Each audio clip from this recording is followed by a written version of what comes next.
How would you ever make it in this stone world without Khantehnt? Oh, baby, we're back. Episode 4 of our batch, our coverage of Season 1 of Dr. Stone, and we're gonna get into it. But first, you should go over to our Subscribestar page, subscribestar.com/Khantehnt, and give us $10 for bonus episodes and to just support this lovely show. Khantehnt!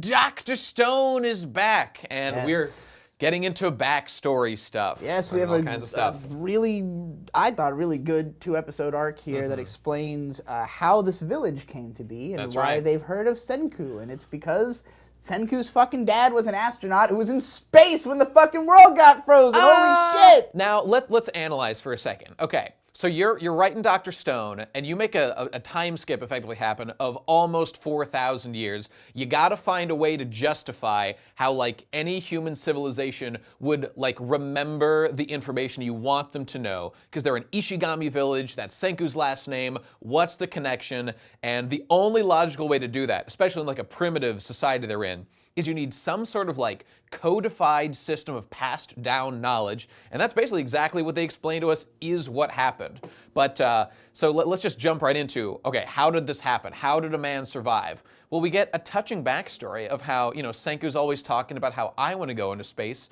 Well, his dad felt a very similar kind of way. And we get a little, like, arc of him, like, training and working to become an astronaut, even as, like, a middle-aged man. Because, you know, it's easier when you're younger. And he does it eventually. Have you ever seen a father so inspired by their own son before in anime? This man, like, Senku is big into science from the beginning. His dad is not a science man. He doesn't know any of this shit. He was trying to become a scientist, so I think he had at least some interest in it. He just seems to provide Senku with science stuff and be, like, excited that Senku likes science. Yeah. And then Senku is the one who tries to help him become an astronaut. He builds him this suit that is a bunch of electrical plugs all over his body to control his muscles, to help teach him how to swim. It doesn't work because he's having difficulty with the clothes swimming part, so that's the specific hurdle he has to overcome. And so even though the suit does not work for the intended purpose, it does function. He is successfully able to control his dad's body with the suit. That's true. This 8-year-old made out of diodes and wetsuit rubber. I was so happy. See, it's so easy to do, like, a Rick and Morty element. We're like, whoa, he's a genius. He made a suit, and his dad became the best swimmer. The judges say at the panel, like, wow, your son made you a suit? Did it work? He's like, absolutely not, no. This boy is 8. He doesn't know what the hell he's doing.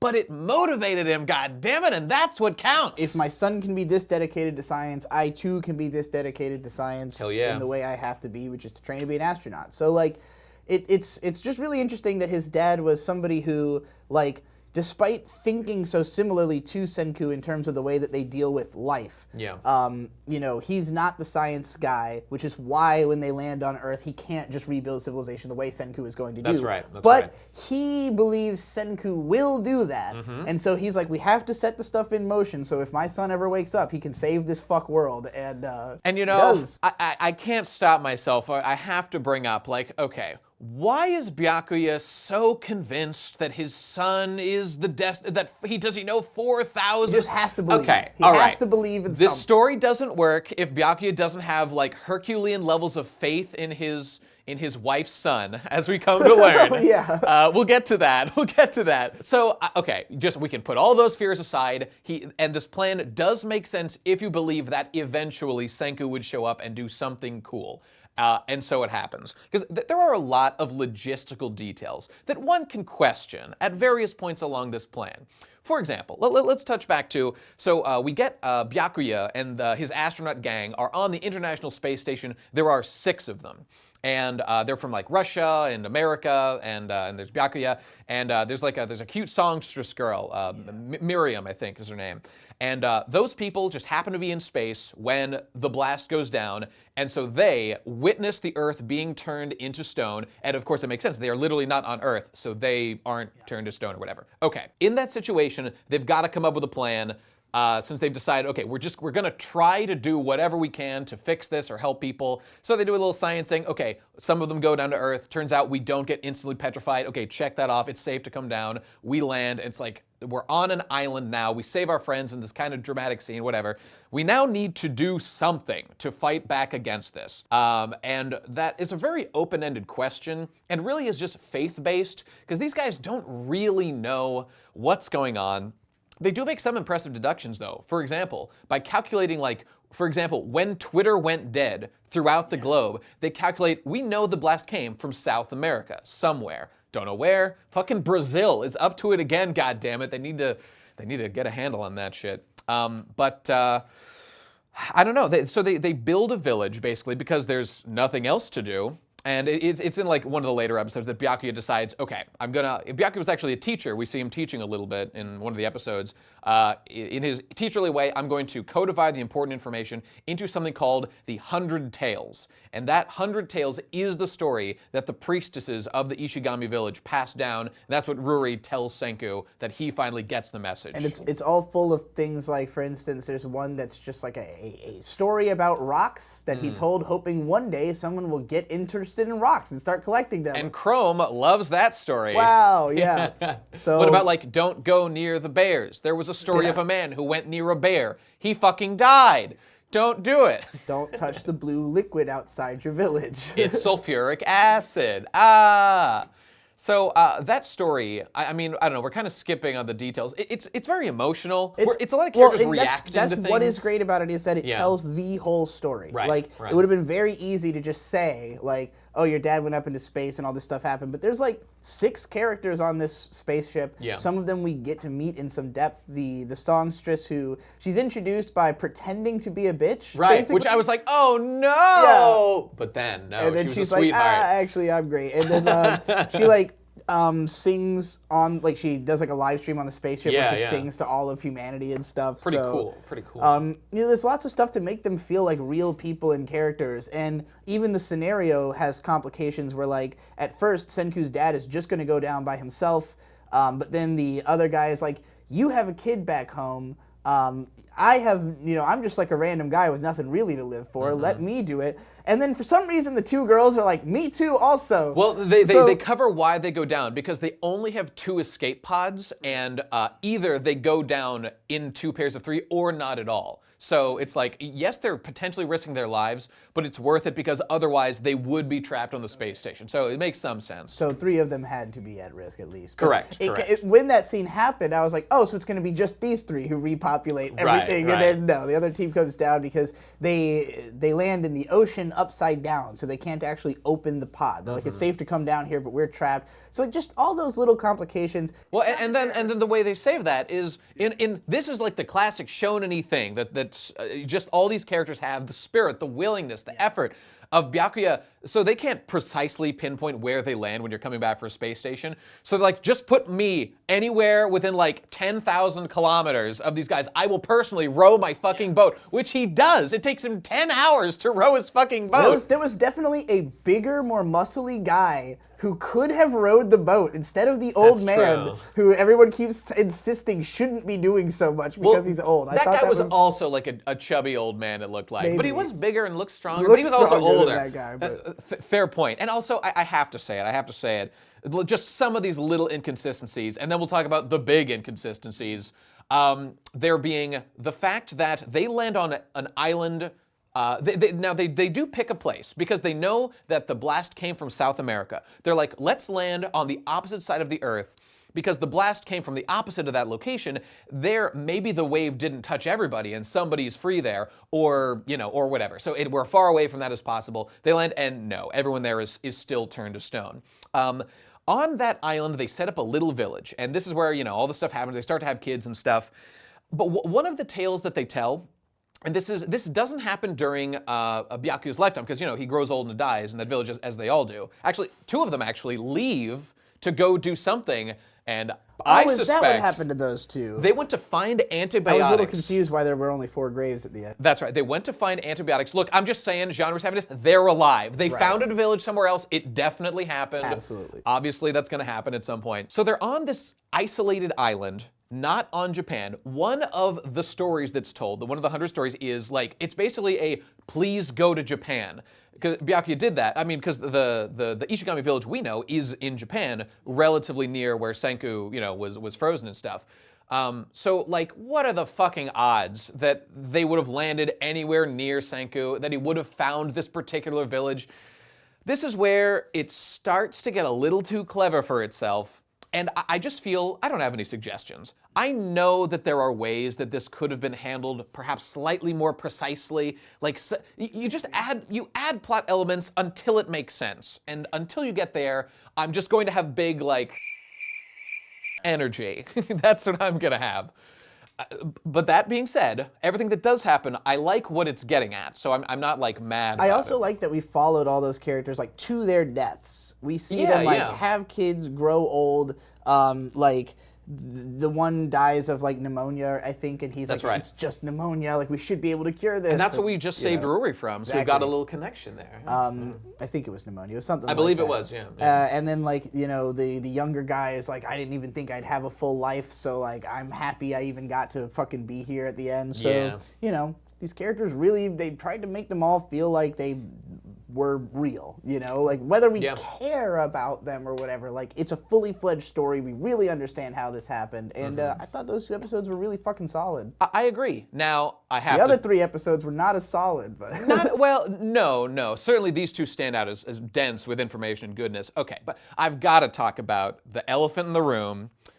That Senku is Byakuya's wife's son. Okay, we need to analyze this on a deep, wide scale as to why this decision was made in the narrative. Well, it's because it's because of the fact that Senku has to be able to fuck the people in the village, and none of them can be his extremely distant relatives. Even though he points out himself that it should, like, I'm not really related to any of you. It's been 4,000 years. Like, genetically, we're totally I remember distinct. reading this in the manga and losing my shit. All right. Stop everything. You're telling me that you have, like, Kohaku specifically, when it's mentioned, she's blushing, being like, does this mean that I could be related to Senku? Therefore, I obviously shouldn't consider him a viable romantic partner option? And Senku says, like, literally don't worry about it. But the narrative is consumed by this factor. Okay, but this is what I'm trying to say. The village descends from 6 people, 6 human beings exclusively. Incest, these people have redefined the term incest in this village. I was trying to like math it out. Like, okay, so we've got like 3 couples, right? There were correct, 3 couples. Okay, because the 2 that sail away, they deliberately show they had kids before they sailed away. So we've got 6 genetic codes involved in there. You can only go like 2 generations. Let me stop you right there, people who are related are fucking. Like, there is a concept. I believe it's called the 50-500 rule. This is I looked this up ahead of time. I might be slightly off in the terminology. This is a rule in biology or like genetic sampling where you need at least 50 viable individuals. Star Trek actually talks about this quite a bit at times. You need 50 people in order to avoid like incest, just wiping everyone out through like inherited genetic defects, and then 500 is the number for, I think it's like 50 is like to not literally get wiped out. 500 is to be like viable and healthy. Yeah. They have 6 people. They have 6 people. I was wondering, like, because my reaction was like, okay, well, the village is still really small. So maybe they were just super careful about the inbreeding. Like, they really tried to not let... There's no way to do it. And I don't think so. And, you know, because I think that's true. We're presented with a small village. I don't think a village like this could possibly survive. Like, there are no other humans that this tribe interacts with. So, okay, look, Dr. Stone, look, you're the science show. You forced me to address these concerns because you're the one who brought up science in the first place. Genetically, these people would have died out a long time ago from genetic illnesses and whatever.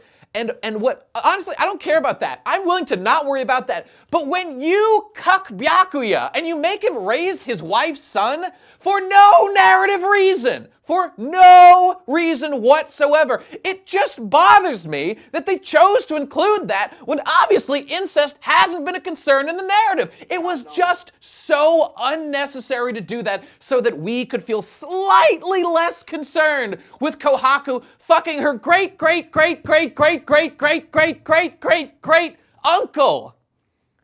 Why? It's pretty fucking weird. It was a strange one. It bothers me. Especially to then have Senku just point out how unnecessary it is right after. I feel the icy hand of the editor at work that. I feel it moving behind the scenes. We can't have Kohaku want to fuck her great whatever. That would be weird.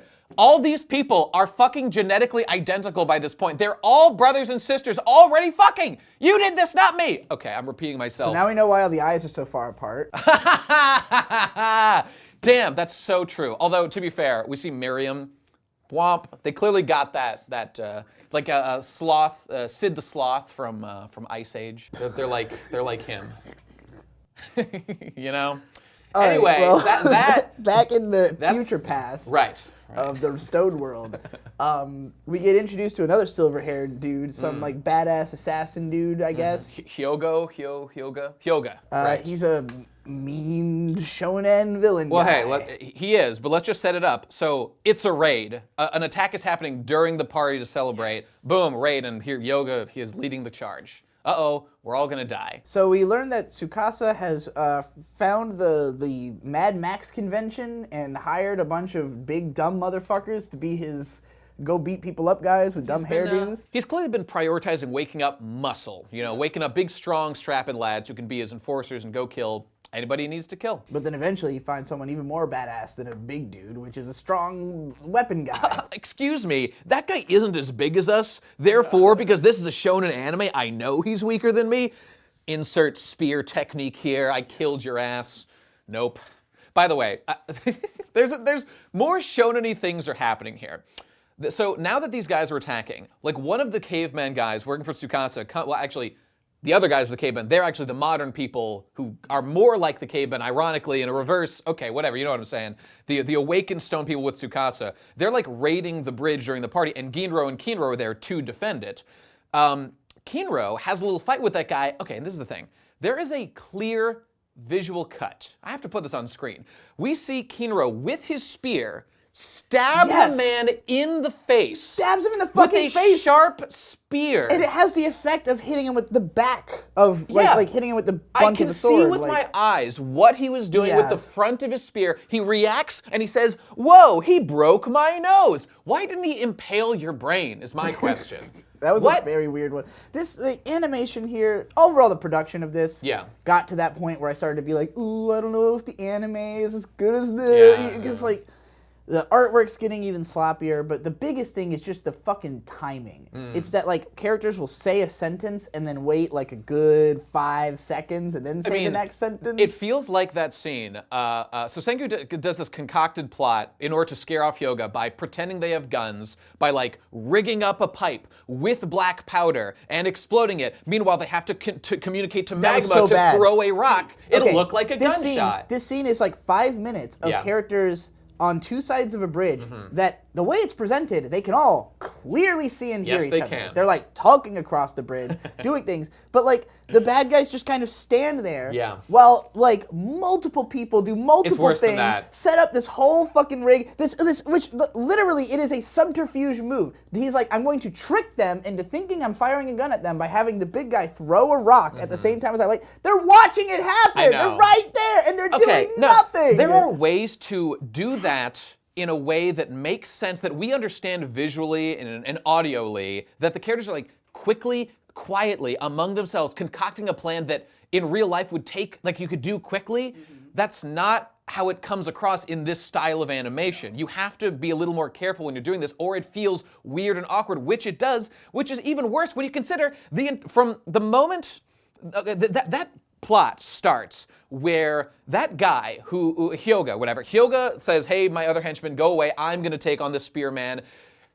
Hyoga stabs Kinro in the stomach. He is bleeding and dying. He was fucking impaled, and Kinro was hanging off the bridge, and Hyoga stands over him with a spear pointing down. It is at that moment where that stage is beset, we cut to Senku concocts this whole plan. So we're supposed to believe that Hyoga stood there with his spear, pointing down at the man hanging off for like however long it took to communicate the plan, assemble the pipe, pack the black powder, coordinate their fucking attack. It's just, you can do these things correctly, but the way it's animated is frustrating, and this is where the medium of anime is feeling not like a great fit for the way the story is being told. In the manga, you get more leeway with these things, but... Absolutely. Yeah. And again, the timing of everything is just so slowed down to stretch these chapters as long as they can. And like, they almost get away with it because the music is so good. Oh, the music was... I was loving the music the whole time. Even when you're listening to the good music, when the character art starts to degrade, that's when it's like, okay, like,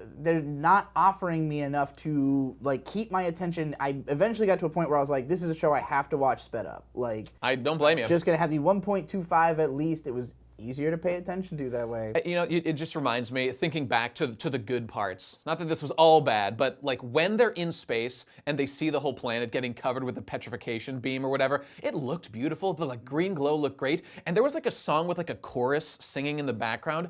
Whatever that song was fucking awesome. It was pretty funny though that like the singer, like, they have her with a Japanese voice actress, of course, but every time she sings, it's in English, and the voice does not look like it's coming out of her at all. Canonically, the character is American, and even later on, they're on the island, and Byakuya says like, "Oh, it's tough to write these language in English," and she's like, "Oh, just do it in Japanese. I wanted to learn your Japanese anyway. I love anime. I love manga. Teach me about your culture, Byakuya." Gaming! She's way into gaming. Okay, so there's some little bits that don't feel perfect. Regardless, the point is made that they make a trick to scare off Hyoga. No, then we're hit with another one. Because what about the brilliant brain blast plan to scare them off until another storm comes? Because of course you can't use flintlock steel until there's a storm. Okay, let me just explain the logic. You can't. The gun they used wasn't a gun, but they believed that it was like a flintlock gun. That requires fire and steel and all that stuff. If it's raining, that's going to be hard to use. So luckily, our characters deduce that the enemies deduce that they can only attack safely during a storm. And it happens to come 3 days later, so they've got enough time to do that. Like, you're testing me. You're testing me, show. And I mean, the manga did this too, to be fair. It's just with anime, it's harder to have patience. God, that whole fight was just so, like, nonsensical. The camera work, there's one part where a bridge got burned down, and I was very confused because I thought it was that bridge. There are two bridges. The rest of the fight's happening on that bridge. So I was like, wait, when did the enemy get to the other bridge to burn it down? That's the bridge between the two islands, not the bridge from the island to the shore. Right, but how did the enemy get there to burn that down? We do see that she can swim. The lady Homura, we see that she swam out and she started a fire. The pink-haired girl. That's right. Yes, that's right. I forgot about her. She gets introduced. She's around. She gets fed cotton candy. Yep. She got big lips. She sure does. We'll get back to her. That's all we know about her so far. This was just not a very good introduction of these two new characters. Like, this whole 2 or 3 episodes was basically to establish, like, we got new bad guys. And all we learned about them is they look cool, and they are strong, but, like, are they people? I don't know. I mean, we get a flashback to Hyoga's thing, and maybe we'll learn more about him later, but, like, all we see in his flashback was that he was woken up because he's really strong, and he totally agrees with Tsukasa. And it's good to establish that. But it's not exactly thrilling to watch narratively. We get it. They're on the same team. Okay. In any case, and you know what? And we're going to end this on a high note, but this was a bit of a slog because this is the thing that's going on. The fights and like the strategery has this tendency to like think it's more clever than it needs to be. Nothing will ever top the I will trick you into holding still for exactly 60 seconds to light you on fire with this glasses that I'm holding exactly the right way with my fucking sweat, making it not convex but concave, or whatever the fucking right term is. Nothing will ever top that for being retarded. And I have to hold perfectly still. I can't move 1 fucking inch.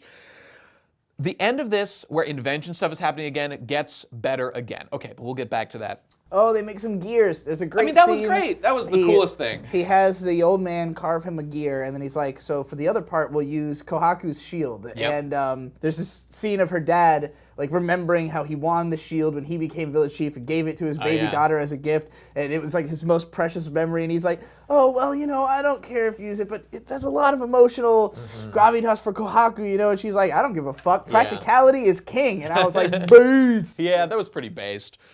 So, yeah, I mean, they make that, and we can just skip to the end and come back. The fact that they had that scene there of, so they're trying to solve the problem of the cotton candy machine was made to actually make, like, gold wire, so they can make a fucking telephone, a fucking Communication device. Communication is king in this war of the Stone Age they're going to have here. So they need to make a way to make a gold string in the same way by you get it really hot, you spin a thing, and these little holes, it comes out as tiny little strings. And that's how you make it. Problem. The way they're doing it is they're pulling one way then another, and that makes it go this way then this way, and that can break it, that doesn't make it even. How do we make it spool in a healthy way that we can reuse? Answer is gears. That solves the problem of you get one-way momentum by using gears to change the way force moves and stuff. That was all great, and I really like that. And the whole quest to make a new tech thing of the cell phones to win the war through technology, that's all great. But my favorite part, by far, is Senku's a genius. I mean, he's done tons of research. He had help. Fine. Chrome is the best character in Dr. Stone, because Chrome, when he sees that a gear was invented, there's always these moments where Senku is describing all the tech that's necessary to do XYZ thing, and the science, most people say, I don't get any of this. Chrome's always like, I get about 50% of this, because he's the sciencer guy.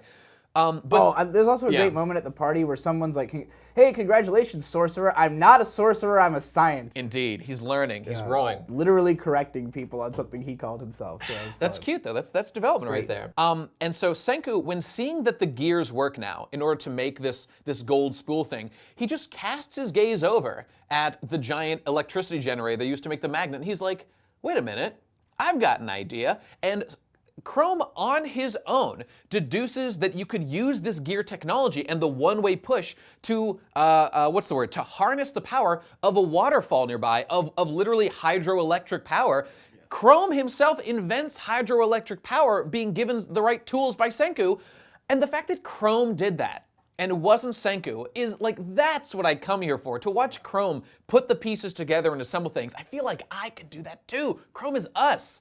Oh, it's just beautiful. And that's the stuff that I really love about Dr. Stone. These like convoluted fight scenes are less so. I like that we have multiple sort of goals now too, because we've got a new map of how are we going to build a thing.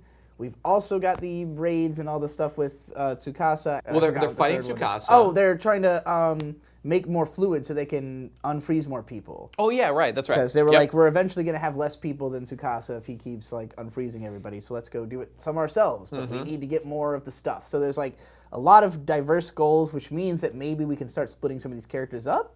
Do you think, is that I won't comment one way or another. That's what I would like. But I do know that I like that the attitude is shifted to, let's do an assault on Tsukasa. We will now take the initiative. We're not just gonna, waste all time. And they said the attack will come like after winter. So presumably there's gonna be a winter of making stuff, and then they will fight. Speaking of making stuff, we do get the most important invention in the history of mankind. Sweet, sweet, superior Japanese steel is invented. Oh yeah, and that was another thing I was kind of... glorious katanas. I was kind of, all right. Like, so they... That's when you feel the Nippon Banzai coming out. They fold the steel, and Yeah. they only fold it twice, because they're like, actually, after that, it doesn't really matter. And unless you're like, trying to be pretentious and show off. You're not supposed to fold it 1,000 times, like I was like, told? Oh, it doesn't really matter. But they still insist it is the strongest sword in the world. They sure do. Press X to down. That was really funny to watch them unironically say that shit, though. I believe that it's good. I just don't know if it's, necessarily the best. The strongest sword of the world. I like that they actually, I've heard strongest steel. They give a little reason as to why, that it's about the sharpness and the hardness of the edge with the flexibility of the back, so you could theoretically take impact with it. And I was like, okay, at least that's a reason why it's like a good design for a sword or something. So, okay, that's fine. And they, of course, use those swords to push back another one of these fights against Hyoga, one of these raids. Which leads to, in this section, the most retarded planned thing I saw, or maybe it wasn't the most retarded, but it's this whole plot thing where we get like a flashback explaining that Gen, I think, had actually secretly communicated with our team while he was with the enemies before they found out he was a traitor, and he deduced, based on subtle hints, that he was supposed to break the weapon of Hyoga strategically, because they knew they couldn't overcome it. This is just another thing that's like, okay, I really am having trouble seeing how these pieces all put together for exactly these ends. It feels like you wanted an outcome and you're doing what you need to do to justify it, and it's not super logical. So is the double agent thing over now? Because it's over. He they has know. To have been, it's over. Been outed at this point. There will be no more of that wasting our time. Cool. At least I don't think so. So, I mean, Gen's on the team, and point is, there's two faces. There's a Dr. Jekyll and Mr. Hyde of Dr. Stone. There's the Dr. Jekyll. That's the smart science. Oh, we're acquiring things. We're doing cool like character development things along the way. Chrome is doing awesome inventions. He's learning, he's growing. Humanity is achieving. We're seeing Byakuya's backstory. It all makes sense until the point it doesn't, and it becomes the Mr. Hyde, where we get fairly retarded tropes that in another series are more excusable, but because it's in Dr. Stone, I'm trying to follow the logic, and sometimes it's too much to believe. I mean, this is a Shonen Jump manga, so on some level, I think like ridiculousness is warranted. Yeah. I think that they're trying to do something where it's like science is traditionally boring. How do we, and fights are fun. How can we combine these two into something that's fun and also still feels like an action scene? And I appreciate the inventiveness. It's just the presentation that could use work in places. It's the execution of these ideas in some ways. And do I have better suggestions offhand? No. I just think that what they're trying to do is inherently a challenging balancing act. Our job isn't to be helpful and have suggestions. It's to judge what is in front of us. To be nitpicky assholes and pull apart whatever looks like it's not working for us. So I'll continue to do that until my dying day.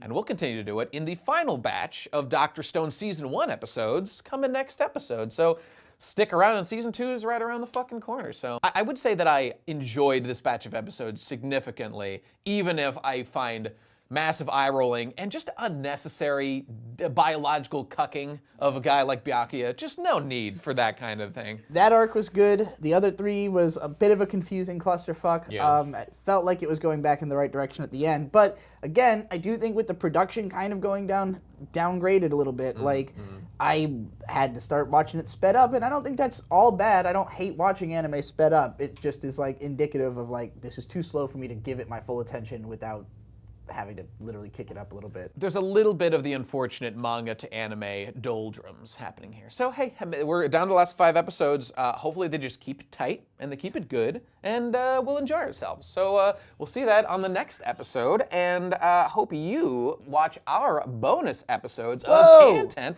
by going to subscribestar.com/Khantehnt, watching our Christmas episodes and new episodes and all kinds of episodes. It's fun for the whole fam.